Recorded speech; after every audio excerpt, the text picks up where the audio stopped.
Today's Black Friday, Yep. and so what exactly is this? Well, it was a chance to play, really, because on Mondays we do Green Mondays. It's environmental people. We talk about the environmental issues. Green Party, Greenpeace, Friends of the Earth, Transition Towns come, and we do it as an environmental day. And we're a little bit feisty. We will try and blockade, but it's getting harder and harder to have peaceful demonstrations. The police move us on very quickly. Wednesdays, the women have a walk. It's a call for calm. And this is where there's never been less than about 20 of us, but up to over 100. And we walk and we take half the road, and the police facilitate this. And then we fill that entranceway and we have our 15-minute silence. And it's not about stopping Quadrilla, although it does stop them for about 2 hours. It's about calling for calm on a road that's seen so much volatility and police violence this year, and it's been terrible. No violence from our side. In 6 years of this movement, no violence from our side. So, unless it's provoked with police, and then it can be nasty. But we never had a day for anger and rage. And so, because it's been 365 days today that we've had stolen from our lives again, it was good to have a day of rage. And even, although I'm the one who always calls for calm, even I wanted it. I wanted to have a day where I could dress in black and let my mourning at the loss of this year be known. And that I wanted to appear more threatening than I am, because I'm an under 5 foot grandma. Over 55. I'm no use at scaring people, but I wanted to appear scary, so we pufferfish. And what it did was they've locked themselves in for the day because they mistook, and I don't know how this happened, that it would be black bloc coming, not realizing there isn't really black bloc. There's a lot of mostly women under 5'2" and over 50 in black clothing with bobble hats, but it worked because all it takes to stop an industry is to plug ourselves into their entrance and stop them. And if you notice, the police have removed themselves today, which was the wisest decision I've seen them make in 365 days. Is normally there is a line of cops maintaining the gates of Quadrilla. But we're not going to do anything to the gates. We are here and they are our opposition. These are the people that we're out to get, not the police. So police do not need to stand and maintain us, because that's just an insult to what they think we are. Yes, we would love to rush this, of course we would. But we are more than content to just get in here and blockade them. Do you think that this is like a place of true democracy rather than the parliamentary system? Yeah. Like you've exercised all of those channels? Yeah, we did. For 6 years since they first came to Blackpool in April 2011, we have done everything. We did the petitions, the lobbying your MP. We went through every available legal body and legal route. And once we exhausted all our legal stuff, we won. We got them, and the council said no. And then Westminster said, tough. You're the North, we just don't care. Whatever you're saying as a community doesn't matter, and how dare it not matter? How dare my voice and my democracy not matter? I could understand if I was in a minority, but I am not. I'm in a huge majority, and they can't deny that. This is not a fringe movement. This is worldwide. There are bans and moratoriums in countless countries and cities. So what put those bans and moratoriums in place? What information did their governments take on board that ours says, I'm not going to listen to that, not paying any attention? 685 peer-reviewed studies, 80% of which say dangerous. But no, we can't see that.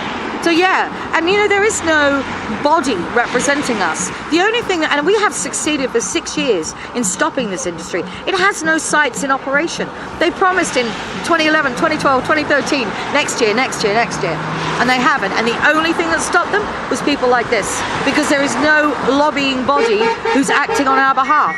So I think it's an amazing thing to recognise as a citizen of this country that we did this, that up until now we've done this.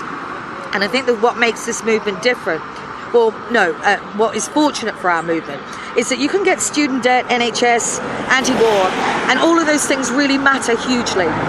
But a lot of people can choose to ignore those. This is air and water and the health of your children. You cannot ignore this, and every citizen is a stakeholder in the outcomes of this. So it gives us the most diverse movement I've ever seen, I think, and the fact that then you've got, at least 30%, 40% of grandmas here today. And that's a powerful army we never thought to tap into.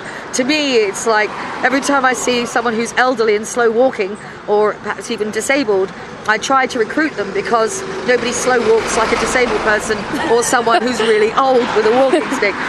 But the reward, and it's what gets you through every day, is the miracles you pick up along the way, like watching someone who is in a wheelchair or who's elderly, who has maybe not engaged in their community for a long time, come out, find their voice, find a mission, and totally get empowered and engrossed and have a life again, and the next stage of life where they've been so effective, and just seeing the reward of that, it's incredible. You know, if it all went wrong tomorrow, it still wouldn't have gone wrong because it did so much good along the way. But we are succeeding. You know, the government report that just came out in December said that within the next 3 years, renewables into our country will supply more energy than gas. So this is a dead-end street. This is not going anywhere, and anyone who's investing in it is beginning to have second thoughts, I think. Absolutely. So it's in a way that a multinational company, Quadrilla, bullying the local community has in fact brought you together. Absolutely. So much more. Quadrilla will tell you they're a small British startup. I actually watched him say that. I mean, no offence, I'm sorry, what a dick. I watch the Australian Stock Exchange every evening after midnight because it's AJ Lucas is the parent company and they're Australian based, so I watch their shares and have done for 6 years. And we brought their shares down by 50% when we started in January. By mid-July we had halved their share value, and that was because we encouraged different supply chain people to pull out. We simply suggested to the people giving the concrete, you continue to give them concrete, we would consider you the same as them and we might have to come and visit you too.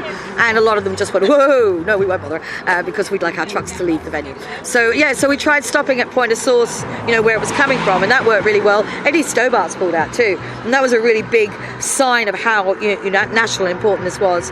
So yeah, so I think that the effect that we've managed to have on impacting supply chain, impacting investors, has been two of our greatest assets, and that's been great. But also, just as I say, impacting a community and getting them all on board. Did you watch the Will Jackson interview with?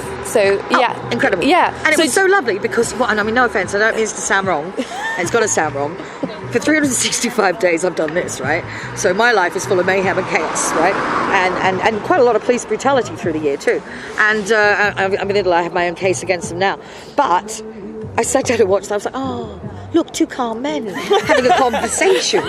Conversation about the things I converse about, but in a calm and tranquil setting that was academic, and it was brilliant. Yeah. I went out to, someone helped me get out to Norway in February. And it was an academic who came and studied us. She does, I don't know what's called, it was psychological anthropology, one of them. Anyway, you know, how people have changed over the time and what impacts within your environment have changed the way you feel about things. And she was having a thing with academics in Norway, and I'd gone head to head with a few academics over the fact that they have their reports paid for. And so they do this. So they're allowed to look within those guidelines. Richard Davies at Durham University was who I went head to head with first. And he said, I'm just doing my job. And I get that. However, while you're studying within those guidelines, paid for by industry, and you bump into other bits of information, what right have you got as an academic to deny us that knowledge if it will impact our health? Because they all kept saying, we need to stay on the fence. I'm like, no, I understand that you need to remain unbiased, but you cannot, if you bump into something, deny us that knowledge. The whole point of the academic world is that you nourish and enrich us with the knowledge we need. And so the academics, I think, have a lot to answer for. But I think a lot of them don't want to have to be in the situation they're in. Certainly, Richard Davies now has lost his place at Durham, hasn't he? Because he lost his funding. Because he did one report on boreholes, and it wasn't very positive for the industry. So his funding went away then. So, I mean, what a ridiculous thing that people can come and pay our academic institutions to say what they want them to say, and that the second you speak outside of that, you'll lose your money. And with the Will Jackson interview, they talked about the police violence at Barton Moss. Did you find that there were any correlations with that here? No, but I did Barton Moss as well. Yeah. So at Barton Moss, and I tell you what was really telling, and when I thought, yeah, you know what, I didn't complain either, when we talked about the sexual discomfort of sexual, like, are you leaving? No, I was going to ask, are we going to have a bit of a meeting? Yes. What do you think? I'll just, pull it together with Julie. Find Julie, my sister. She's got the microphone. Technology. Yeah. Okay, we'll do that. And I'll be there in a minute. Yeah, all right. At Barton Moss, there was, what it was, you know what, it wasn't like nobody came up and just grabbed you, but they stood behind you, and their groins were into you. And we were in a line, and it was mainly females, and we'd hold arms like this, and the truck would be behind us, but between the truck and us was the line of cops. And they would be pushing groin first. It was disgusting. So I started turning round. So I turned round, walked backwards, linked arms with the ladies next to me, and did this. And every time a groin touched the bottom, I'm like, she's 80! She's 80 years old! Get your groin out of her ass, you dirty bastard! And then I got mirrored glasses as well, because the middle guy was like 6'6" or something, and I'm not even 5 foot. Oh, does your mother love that face? Is this the face your mother loves? Does she know what you're doing to grandmas? Sometimes there's shaming of them. Do you find that, like the masculinity of the police force, do you think they're confused by the non-violent direct action? Very much so. It's like when I got arrested, first for crossing the road. They lifted me across 3 times, but I kept crossing because I'd had 3 meetings with senior police officers, each one lasting 20 minutes on this day. And each time I said, I'm sorry, I'm going to cross from there to there. And they said, no. I said, give me a reason. Give me one lawful reason and I will not cross this road, I promise. 3 20-minute meetings with senior officers gave me no reason not to cross. So each time I crossed, and they were like, carry her back across again. So they carried me across every time, and finally they got fed up doing that and just arrested me. And then they dropped the charges later, obviously. You can't arrest people for crossing a road.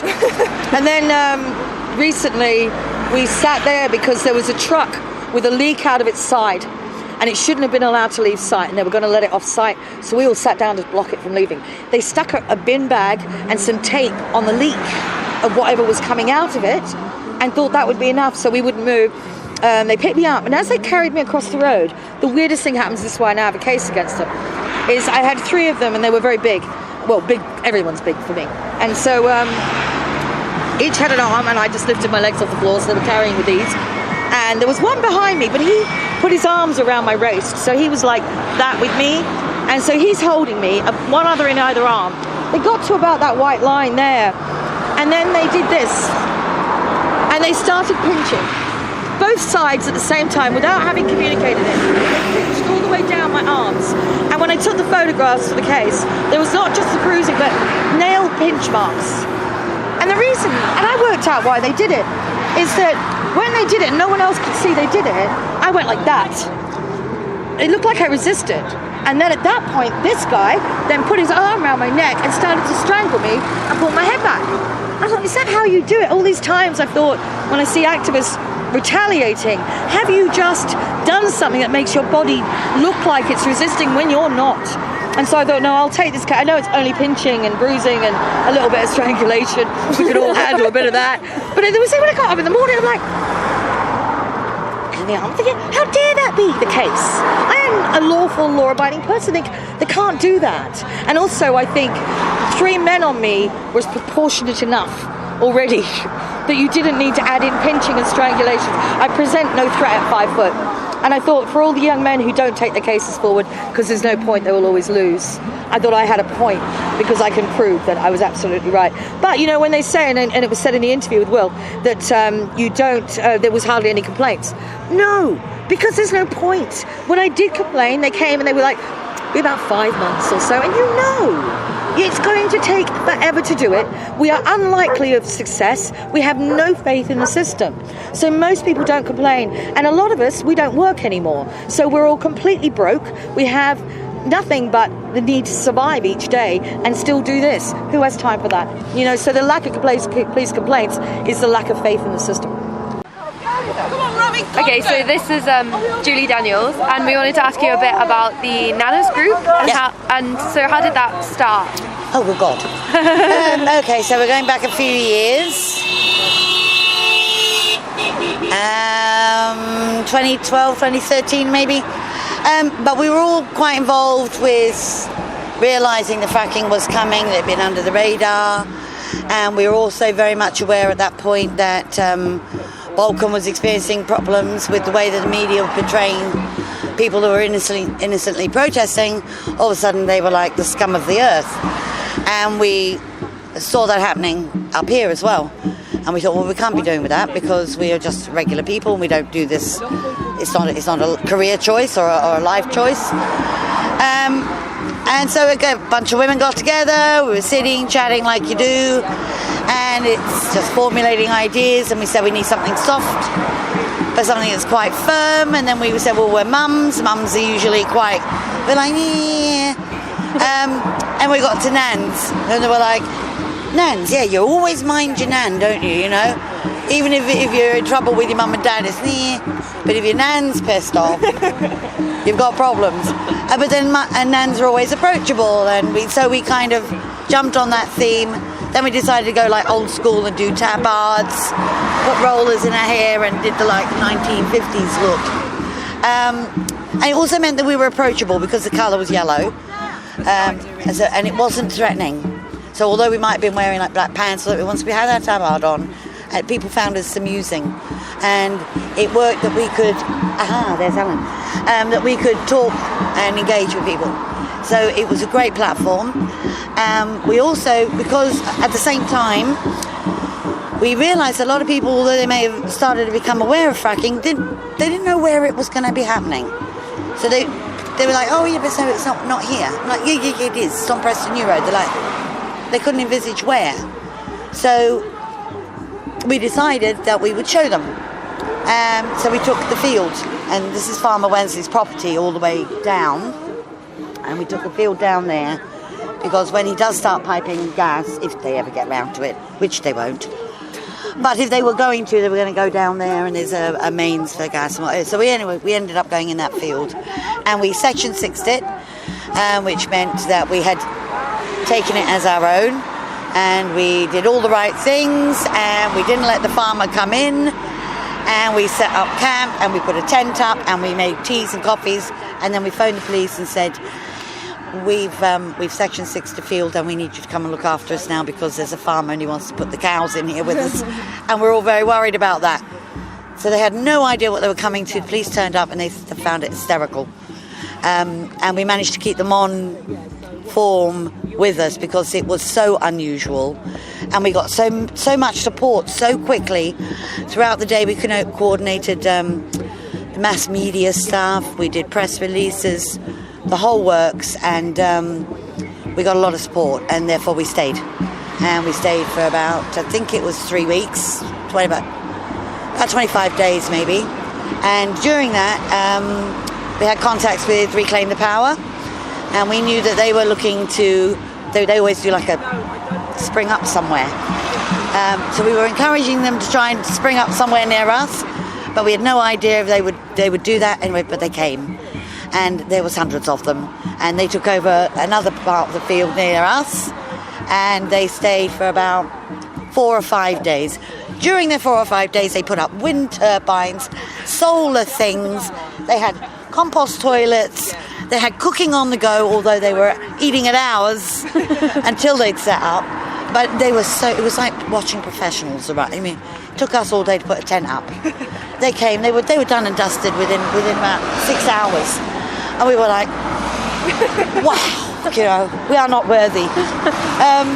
But it was great. They came in solidarity. We made fabulous connections. We've maintained that with them. We went down to Didcot and supported a couple of their actions as nanas.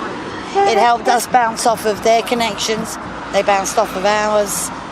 And it's worked really well. We've done that with a lot of groups. We found there's many groups. They're really working together. They're not doing it together. So we managed to sort of mingle between them all, and I think that was really, really helpful. And from that point onwards, that also made a big landmark statement as exactly where they were planning to frack, and because so many of our locals had no idea. So they were very grateful, and of course because we looked clean and tidy, we were approachable, so people didn't mind coming up with their kids to come and see us. And that was great because then they would walk over to where our TP were, and we're getting, probably for a lot of them, their first taste of really what Reclaim the Power and their activism stood for, without having the mainstream media give them a perspective that perhaps wasn't true. So they got to do it themselves, and that was great. And hence, the reason why we've maintained our local support is because we started, well, really 6 years ago. But it's been ongoing, and it's lovely. And this is just the people that managed to get here. We have thousands that are working, caring for kids, life ill, life throws everything up at you. But we have such a great support network now. It's just a matter of time. Do you think So the Nanas group and the sort of Reclaim the Power support has like helped politicise people like in the community and beyond. Then. I don't know if it was. I wouldn't even say politicised. No, I think On the fracking issue. On the fracking issue, even that, the politics angle didn't really come into play. Very easy to be disconnected from those. That took a while.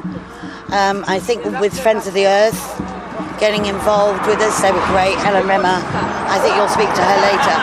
Fabulous. She was so good at helping coordinate in the early days because none of us knew how to hold public meetings or... we all had some skills, but it was coordinating them. It was really helpful, and Helen was very pivotal with that in the early days as well. The politics kind of came in as people were becoming aware of one conversation and then hearing something completely different on the TV, on the news, or they'd be up here for a day, it'd be reported on the news, and they'd only see snippets of like bad stuff. And it's that was what started. People started to think, this is not right. This doesn't sound right. Well, I was there, and it springboards from that. Then, of course, having had general elections and all that palaver over these last few years, the politics came into play when we had councillors having to decide which fence they were going to sit on, which side, and a lot of them didn't want to go one way or the other. So through that, just a normal run of the voting systems, that we managed to keep getting fracking in there as where do you stand on it? Where do you stand on it? Meanwhile, in conjunction with that, our groups were spreading across the UK. So I think to date now we're talking about 400 groups. And that's a massive amount of people. There may only be like maybe 10 core people at each group, but their reach, like ours, goes out into their wider communities. So when they were raising the fracking issue, they were making sure that all their contacts were also doing the same thing. So yeah, it came just as a natural consequence of because it's taken so long and there's still not fracking. Unfortunately, Mrs. May's still in, but that's not going to be for too long, is it? Well, it was a few years ago, and we all found out about fracking because it's local to us. And like the last things was like the county court when we got the decision. It was no, and it was lovely, and everyone was fine. And then we got the decision in November and January. We've been here ever since, really. Yeah. So it's affected everybody's lives. All my family's here now doing lock-ons, and my mum does them, my sister does them. I can't because I've just qualified where something I can't do it, unfortunately. But I did live in a tent for like 3 months here, built pallet towers and had a great time really, trying to stop the frackers. How many of you camped here? I think we used to camp here, that was my little camp bit, and then we built the towers. There must have been about 20 of us. So we must have like camped here 3-4 months, but they evicted us from here, so the same day we just went and pitched up straight over there and built another Section 6 land and started again really. But now we've changed it to a community pod, so it's 24-hour manned over there, so we all monitor the rig and what's been going on, what's coming into site, breaches, things like that, environmental issues really. Is it they've started doing stuff at night as well? They drill at night, yeah, they drill at night, so they can drill whenever they want, and now they're allowed to have deliveries in an evening as well. That's just been passed by Lancashire County Council, so a lock-on used to shut it down for the day, so 7:30 till 6:30 when they shut, but now you just try to do whatever you can, so yeah. But direct action is the only thing that's worked down here, because the rest, we've tried every democratic pathway and nothing's happened, so our voices haven't been heard really. What's your experience like with the policing of the protest been then? Well, it's been terrible, because I've never been in trouble in the police in my life. Just qualified as a social worker. They've been threatening me, they've done background checks on me, they arrested me once for something that was dropped. They arrested me and they beat me. I just had brain surgery and I come down here the week after and they've hit my head off the back of the van 5 times on live stream, and it was in the papers and stuff like that, and the decision's just been made by them. They've concluded that everything was fine, and I got jumped on. My friend was in a wheelchair, he couldn't get there, but they dragged me away from the crowd because there was a lot of people here. They dragged us away because they didn't want anything happening, but that's just one incident. Like, my friend Nick's been tipped out of his wheelchair 5 times. He's a paraplegic, and he was in the Navy and stuff like that. A lot of professionals here that are getting beaten about, and some people have lost jobs, but that's the sacrifice you've got to do, isn't it? And they're trying to deter anybody being here, so the background checking everybody. So anybody that's not been in trouble with the police, they try to get you on with their means, you know. I've never understood it because I've always respected the police. But the facilitation up here is crazy, absolutely nuts. And going to the extremes we have, that's the reason we've gone to the extremes we have. I've never lived on the A5, A3 before. Supposed to be backpacking this summer, you know, and then I ended up here. But we were walking around in onesies for 5 days, not showering, not, you know, brushing your teeth at the side of the road, and having parties and carnivals and trying to stop the frackers, really. But yeah, it's a bit crazy. But I think we've done really well because we've cost them a hell of a lot of money. Shareholders are pulling out. Hopefully that keeps declining and see what happens. Actually, the AJ Lucas, people that are watching their shares and things, they actually contact our page. We've got a PNR Gates page, like to tell us, because we're monitoring, we've told them how many drill pipes have gone into that ground, how many casings have gone in, because they're telling people that they're already flaring in Australia. You know, they're not fracked a penny yet, but to try and get investors, they're giving out incorrect information. Was there a particular point throughout the year that you feel like the policing changed, or do you think it's always been like after RTP. After RTP when they were here, the policing revved up a hell of a lot. It went from being violent to extremely violent and lots more numbers, and that's when they brought in all the other towns police as well. So what do they call it, mutual aid. Brought a lot of mutual aid, and there were 17 different counties, I think, police forces. It was pretty intense. But yeah, a lot of people have been assaulted. I've seen things that I didn't think I'd ever see. And to peaceful protesters, really, I don't understand it. I've never been involved in a protest in my life, and just find ourselves here. Now all my family's involved. So my mum does lock-ons, my sister does lock-ons. They can all do them because it doesn't affect their work. So yeah, it's not too bad. Keep plodding along and try to raise awareness. Yeah. Brilliant, thank you so much. All and right. what was your name again? Louise. Louise, Yeah, nice thank you. Yeah. Nice Thank to you meet very much for this as well.